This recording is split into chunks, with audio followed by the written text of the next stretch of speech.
Baik, Assalamualaikum warahmatullahi wabarakatuh. Perkenalkan nama saya Halim Jayaksma Wiradinata dengan NIM A11 2022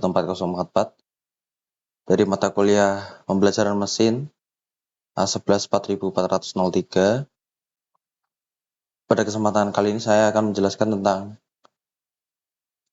machine learning saya mengenai prediksi harga Bitcoin menggunakan metode Support Vector Regression atau SVR dengan RBF kernel. Pertama langkahnya, terlebih dahulu kita import library. Di sini ada import pandas SPD yang artinya mengimpor library pandas untuk manipulasi dan analisis data. Lalu import numpy SNP berarti mengimpor library numpy untuk operasi numeric dan array. Lalu import matplotlib.pyplot SPLT berarti mengimpor library matplotlib.pyplot untuk membuat visualisasi data. Lalu import seaborn SSINS yaitu mengimpor library seaborn untuk membuat visualisasi data yang lebih menarik. From sklearn model selection import train_test_split, grid search CV yang berarti mengimpor fungsi untuk membagi dataset dan melakukan pencarian grid untuk hyperparameter. Lalu from sklearn.svm untuk import SVR-nya. Lalu from sklearn matrix import mean squared error, R2 score untuk mengimpor metrik untuk mengukur kinerja model seperti kesalahan kuadrat rata-rata dan skor R pangkat 2. Lalu untuk dataset yang saya gunakan yaitu dari CSV-nya sejarah historis harga Bitcoin 1 tahun lalu. Saya mengambilnya 1 tahun lalu dari tanggal 6 Juli 2024. Di sini bisa dilihat CSV-nya. Sampai batasnya 8 Juli 2023. Lalu untuk membaca datasetnya, kita ketikkan df sama dengan pt.read csv, file path-nya itu di upload sini, di copy path, lalu di copy pastekan sini. Lalu untuk display 5 baris pertama, untuk memahami strukturnya, yaitu dengan bisa mengetikkan print dalam kurung buka df.head, kurung buka, kurung tutup, dan kurung tutup. Di sini bisa dilihat data-data dari CSV saya, datasetnya, yang terdiri dari ada date yaitu tanggal, open harga Bitcoinnya sendiri, lalu high pada harga tertinggi pada suatu hari itu, harga low, harga close, lalu just close, dan volume. Lalu untuk yang poin ketiga, pre-processing data. Di sini untuk cek apakah ada value yang data hilang, kita ngeceknya dengan print kurung buka df.isNull. IsNull ini apakah ada yang null? Null berarti null sendiri yaitu data yang kosong. Lalu .sum. Lalu untuk jumlah data kosongnya ada berapa? Di sini bisa dilihat dari date, open, high, low, close, just close, volume, tidak ada yang kosong. Lalu jika ada yang kosong, kita bisa kasih perintah df sama dengan df.drop_na, kurung buka, kurung tutup. Lalu setelah di drop, jika ada yang data nullnya, kita ketik ulang print untuk mengecek kembali apakah datanya ada yang null atau tidak. Lalu kita langsung saja ke ubah kolom tanggalnya ke format datetime. Di sini df kurung kurawal date,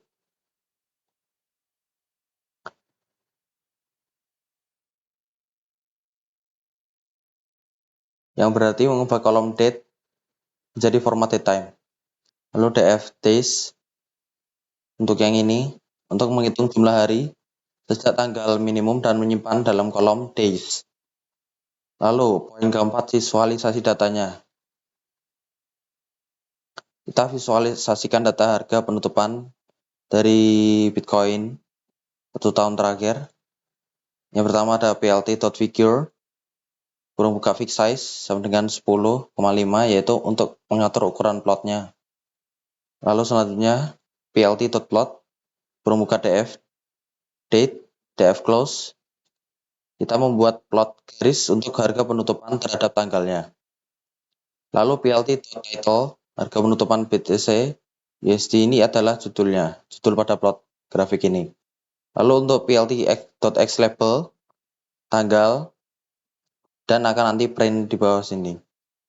Untuk plt.x label harga penutupan memberikan label pada sumbu Y-nya. Jadi ini sumbu X, sumbu Y. Lalu plt.xTix rotation sama dengan watt 5 yaitu memutar label sumbu X sebesar 45 derajat.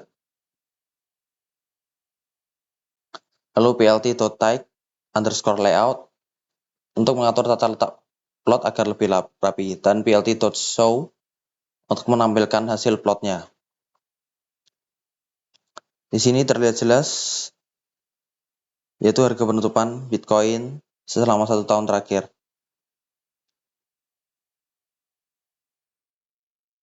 Lalu untuk permodelannya poin kelima yaitu menyiapkan data untuk permodelannya. Di sini ada X sama dengan df kurung buka days yaitu menyimpan kolom days sebagai fitur X. Lalu untuk df close Y sama dengan df close menyimpan kolom close sebagai target Y-nya. Lalu membagi data menjadi set pelatihan dan pengujian. Di sini ada X underscore train, X test, Y train, Y underscore test sama dengan train underscore test sama underscore split kurung buka X, Y test size 0,2 dan random state 42 yang berarti membagi data menjadi set pelatihan dan pengujian dengan rasio 80 banding 20.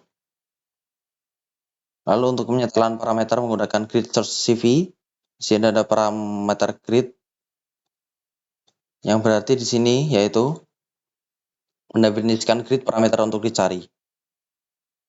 Lalu untuk grid underscore search menggunakan kernel RBF di sini yang berarti menginisialisasi grid search CV dengan SVR dan parameter grid. Lalu grid underscore search.fit xtrain ytrain yaitu melakukan pencarian parameter terbaik dengan data pelatihan. Di sini yaitu ada hasilnya. CV-nya 5, estimatornya SVR, param grid C 1,10, 100, 1000 dengan epsilon 0,1, 0,2, 0,5 dan gamma 0,001, 0,01, 0,1 dan 1 dengan scoring neck underscore min scored error. Lalu estimatornya menggunakan SVR. Lalu melatih model SVR-nya dengan parameter terbaik. Model sama dengan GERTS underscore search dot base estimator yang berarti mendapatkan model terbaik dari hasil grid search CV-nya.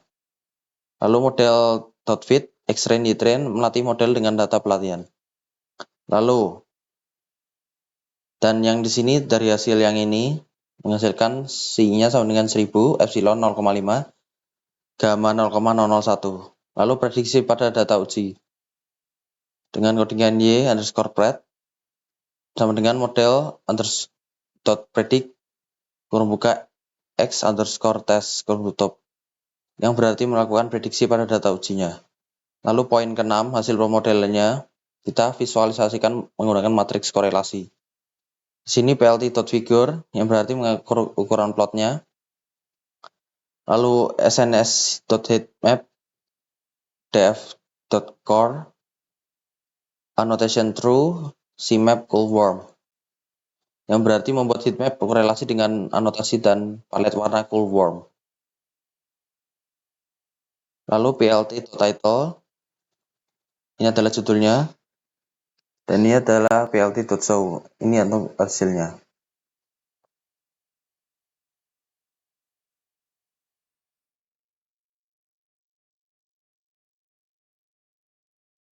Lalu untuk korelasinya, di sini ada penjelasannya.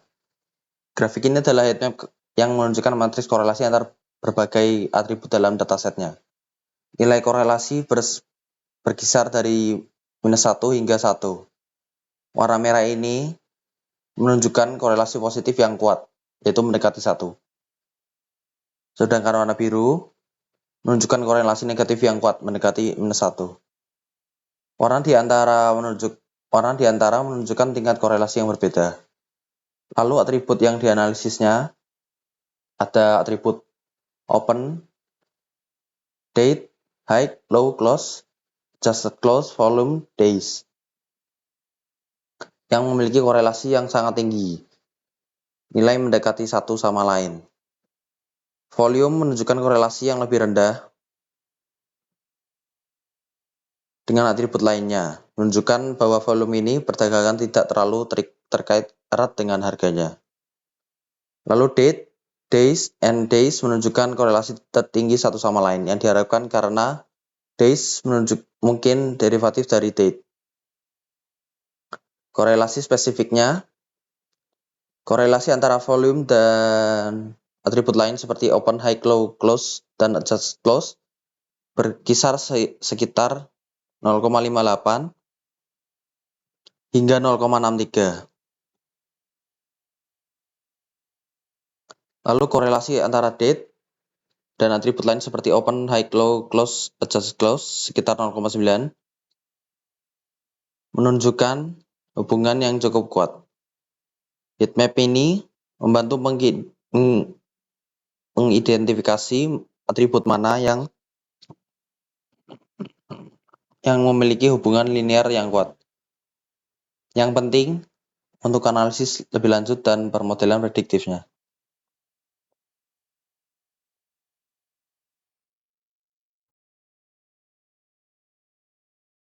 Lalu, mengurutkan data, uji, dan prediksi berdasarkan hari untuk plot yang benar. Sorted underscore IDX sama dengan X underscore test days, ARG sort, yang berarti mengurutkan indeks data uji berdasarkan kolom days. Lalu untuk X underscore test sort sama dengan X underscore test ILOC, yang berarti mengurutkan data uji sesuai dengan indeks yang diurutkan. Lalu untuk yang ini, Y underscore test sort, yang berarti mengurutkan target uji sesuai dengan indeks yang diurutkan. Lalu Y underscore breadth dot underscore sorted sama dengan Y underscore breadth, yaitu mengurutkan prediksi sesuai dengan indeks yang diurutkan. Lalu untuk visualisasi prediksi versus data aktualnya. plt.figure ini adalah mengatur ukuran plotnya. plt scatter yang berarti membuat scatter plot untuk data aktualnya. plt plot yang berarti membuat plot garis untuk data prediksinya. Ini judul. Lalu ini days pada label sumbu Y, closing price pada memberikan label pada sumbu Y-nya. Sedangkan untuk days label sumbu X, closing price sumbu Y.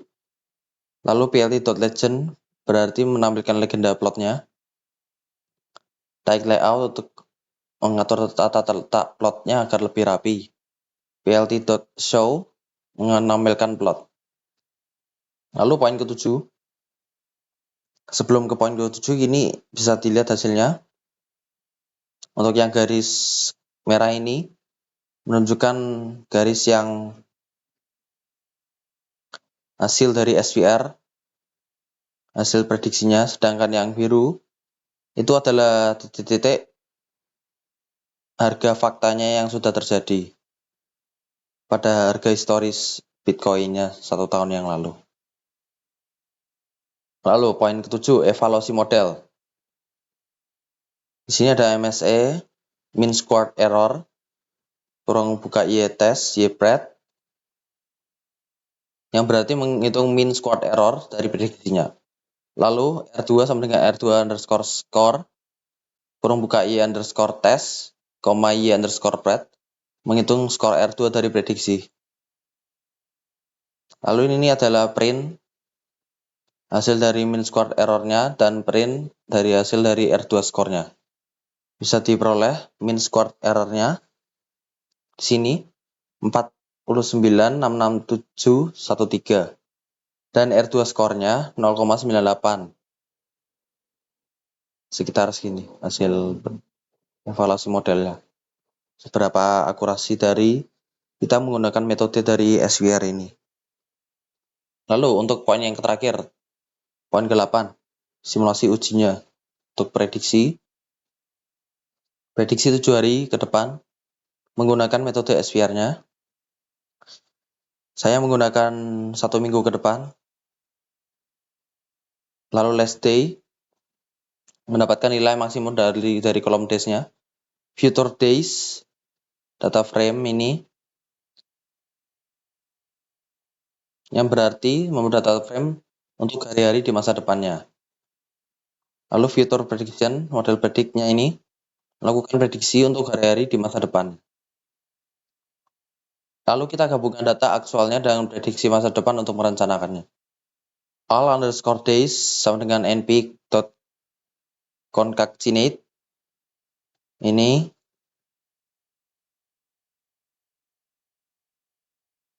yang berarti menggabungkan data hari-hari aktual dan masa depannya. Lalu all close price yang berarti menggabungkan harga penutupan aktual dan prediksi masa depannya. Lalu kita visualisasikan prediksi masa depannya dari poin ke-8 ini, simulasi usinya selama 1 minggu ke depan. Yang pertama di sini ada codingan ukuran plot, mengatur ukuran plotnya, lalu membuat plot garis untuk data aktual dan prediksi masa depannya. Lalu PLT plot, days, close, labelnya actual date dan colornya ini blue. Biru ini adalah harga faktanya, harga aktualnya yang sudah terjadi. Lalu ini untuk PLT.title-nya, Bitcoin, closing price, prediction for the next 7 days. PLT Y labelnya, closing price. Untuk sumbu Y-nya. PLT legend-nya untuk menampilkan legendanya. Lalu PLT layout-nya kita merapikan layout-nya sehingga lebih rapi. Dan yang terakhir adalah PLT.show. Dan di sini menghasilkan data dari untuk prediksi 1 minggu ke depan dari Bitcoin sendirinya ini menghasilkan cenderung turun dari sebelum-sebelumnya. Kita bisa lihat dari data 1 tahun yang lalu. Bisa dilihat di sini mengalami kenaikan yang cukup signifikan dan di area di sini terjadi cenderung konsolidasi yang cukup kuat. Harganya tidak kemana-kemana dan untuk 7 hari ke depannya menghasilkan harganya turun. Persis sesuai dengan harga yang sudah terjadi.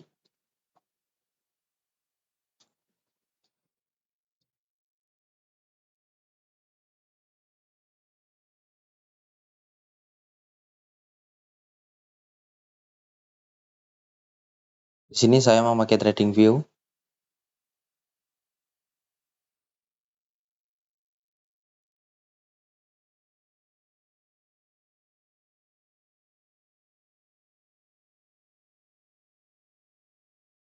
Kita lihat berdasarkan untuk 7 hari ke depannya.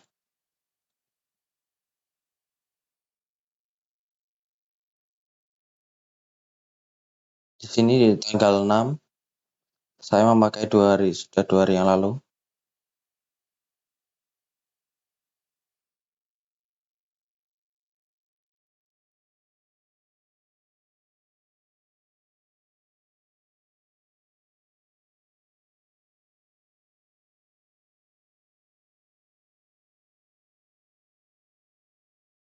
Dan di sini tanggal 6 di sini sekitar area di tanggal 6 dia mengalami kenaikan terlebih dahulu.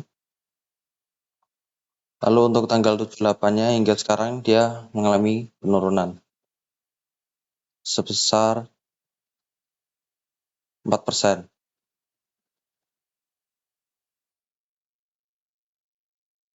Ya, sebesar 7%. Ini membuktikan bahwa metode SVR cukup signifikan untuk dalam metode machine learning untuk prediksi harga ekonomi seperti saham juga bisa diterapkan seperti di kripto. Sekian dari hasil machine learning saya, dengan judul prediksi harga Bitcoin menggunakan metode SVR dengan kernel LBF. Sekian dari saya. Jika ada kesalahan mohon dimaafkan. Wassalamualaikum warahmatullahi wabarakatuh.